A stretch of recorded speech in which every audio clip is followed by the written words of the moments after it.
ഉമ്മൻചാണ്ടിയുമായി ബന്ധപ്പെട്ട് ഇപ്പോഴും അദ്ദേഹത്തിൻ്റെ ചികിത്സയുമായി ബന്ധപ്പെട്ടുള്ള ചോദ്യങ്ങൾക്ക് മറുപടി പറയേണ്ടി വരുന്നത് മാനസികമായി എങ്ങനെയാണ് ബാധിക്കുക?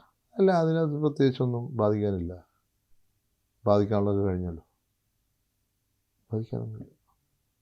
എന്തെങ്കിലും ഒരു കുറ്റബോധം ഇപ്പോൾ തോന്നുന്നുണ്ടോ? എന്തിനാ എൻ്റെ ഫാദറിനെ ഞാൻ ഇത്ര നാൾ കാത്ത് സംരക്ഷിച്ചതിന് കുറ്റബോധം? അല്ല, ചികിത്സ സംബന്ധിച്ചുയരുന്ന ആരോപണങ്ങൾ അല്ലെങ്കിൽ സോളാർ സമയത്ത് നിങ്ങൾ ഉന്നയിച്ച ആരോപണങ്ങൾക്ക് നിങ്ങൾക്ക് കുറ്റബോധം തോന്നുന്നുണ്ട്? സോളാർ സമയത്ത് മാധ്യമങ്ങൾ 24 മണിക്കൂറും അദ്ദേഹത്തിനെ പറ്റി പറഞ്ഞ കാര്യങ്ങൾ കുറ്റബോധം തോന്നുന്നുണ്ട്? ഇവിടുത്തെ പ്രതിപക്ഷത്തിന് കുറ്റബോധം, അന്നത്തെ പ്രതിപക്ഷത്തിന് കുറ്റബോധമുണ്ടോ? അവർ തന്നെയല്ലേ ഇന്ന് ഉമ്മൻചാണ്ടിയെ മറിയാക്കി എന്നെ ടാർഗറ്റ് ചെയ്യാൻ വേണ്ടി ഇത് പറഞ്ഞു നടക്കുന്നു?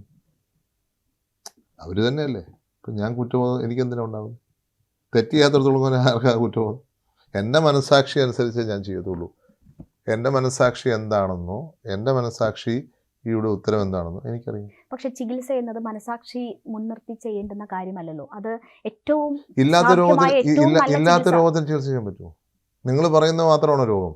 നിങ്ങൾ പറയുന്നതനുസരിച്ച് രോഗം തീരുമാനിക്കാൻ പറ്റുമോ? സാധ്യമായ ഏറ്റവും നല്ല നിങ്ങൾ പറയുന്നതാണോ രോഗവും? നിങ്ങൾ പറയുന്നതാണോ ചികിത്സ? നിങ്ങൾ 100 പേര് ചേർന്ന് നിന്ന് പറയുക ഇന്നാക്കി ഇന്ന രോഗമാണ്, ആ ചികിത്സയാണ് വേണ്ടത്. നിങ്ങൾ പറഞ്ഞാൽ അതാണോ ചികിത്സ? അതാണോ രോഗം? അല്ലല്ലോ. കുറ്റബോധം ഉണ്ടാവേണ്ടത് ഉന്നയിക്കുന്നവർക്ക്. ഇത് ഇപ്പോഴും പറഞ്ഞു നടക്കുന്നവർക്കാണ് കുറ്റബോധം ഉണ്ടാകേണ്ടത്.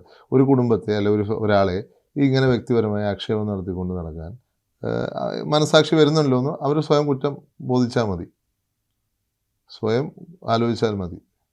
ഞങ്ങളെ ഓർത്ത് കരയണ്ട.